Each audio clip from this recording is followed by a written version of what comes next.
বুধে রাজ্যের আবেদন শুনবে হাইকোর্ট। আরজি কর মামলায় সঞ্জয়ের ফাঁসি চেয়ে দ্বারস্থ মমতা সরকার। আরজি করের চিকিৎসক পড়ুয়ার ধর্ষণ এবং খুনে শাস্তিপ্রাপ্ত সঞ্জয় রায়ের ফাঁসির আবেদন জানিয়ে মঙ্গলবারই কলকাতা হাইকোর্টের দ্বারস্থ হয়েছিল রাজ্য সরকার। আরজি কর মামলায় বুধবার রাজ্যের আবেদন শুনবে কলকাতা হাইকোর্ট। বুধবার সকালে বিচারপতি দেবাংশু বসাকের ডিভিশন বেঞ্চে হবে শুনানি।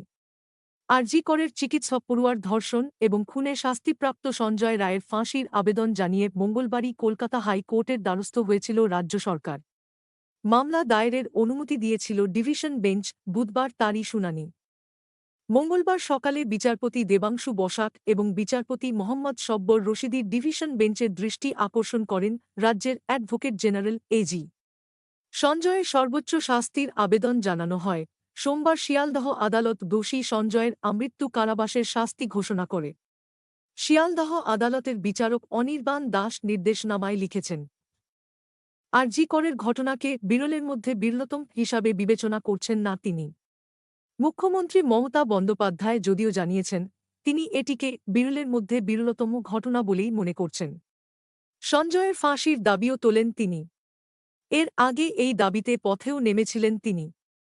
সোমবার শিয়ালদহ আদালতে সঞ্জয়ের শাস্তি ঘোষণার পরে আবার সরব হন মুখ্যমন্ত্রী।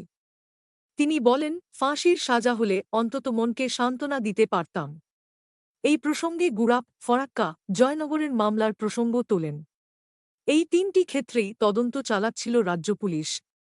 সম্প্রতি ৩ ঘটনায় ফাঁসির সাজা দিয়েছে নিম্ন আদালত।